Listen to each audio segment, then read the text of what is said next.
Magandang araw muli mga ate at mga kuya. Heto na naman si Kuya Nanding na tuloy-tuloy na magbabahagi ng mga karanasan, mga kwento at mga pagninilay na sana ay kapupulutan natin ng aral. Ang ibabahagi ko ngayon ay tungkol sa bahagi na ng salita ng Diyos na ang ginagawa namin hindi ito Bible study, dahil ang study ay maraming pinagkukunan nito kung saan ginawa, paano, mga sino ang sumulat. Ang gagawin ko lang ay isang sample ng bahagi na ng salita ng Diyos, at ito ang isang pamamaraan kung saan nakakapagbahagi tayo ng salita sa mga tao. Ang napili ko ay tungkol sa asin at liwanag ng mundo, mula kay Mateo chapter 5 verses 13 to 16. Kayo ang asin ng mundo. Ngunit kung mawala ng lasa ang asin, paano pa ito mapapaalat na muli?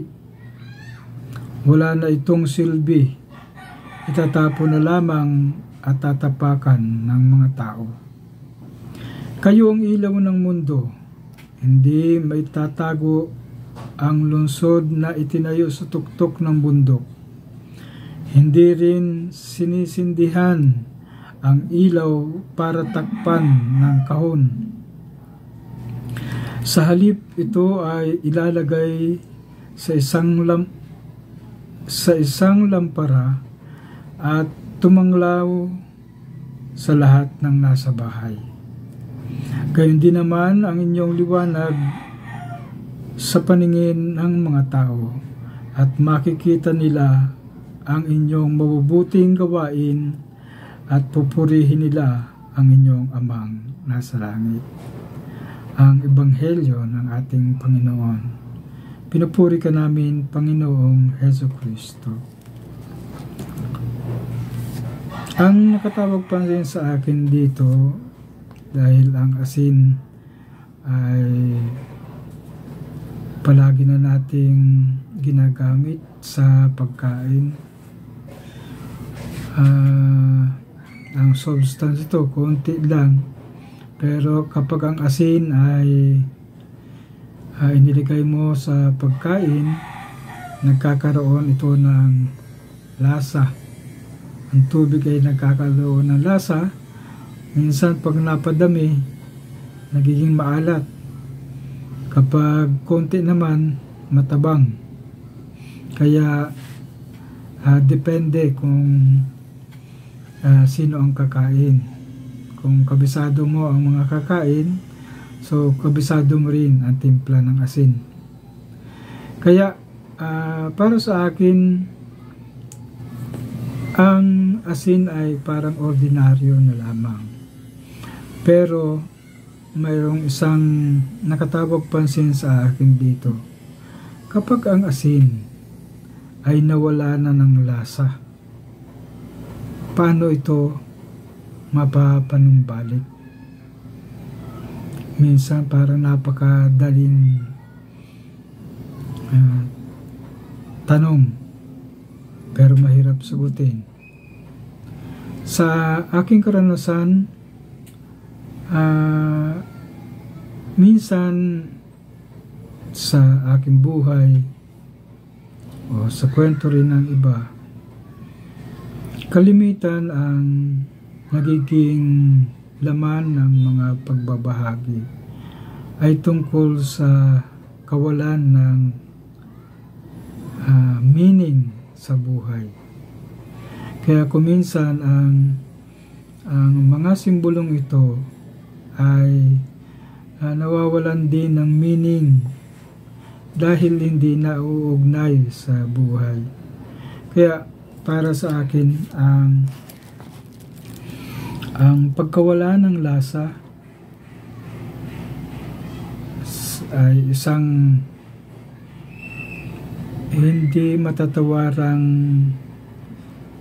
tanong na magandang balik-balikan. Minsan ang lasang ito ay yung anong meaning na nagbibigay buhay sa atin, sa ating pagkatao bilang tao. Ako din bilang tatay, dahil wala na ako sa isang pastoral na gawain sa parokya, palagi kong tinitingnan papaano ba ako naging asin sa aking mga anak o sa aking mga kasama sa bahay.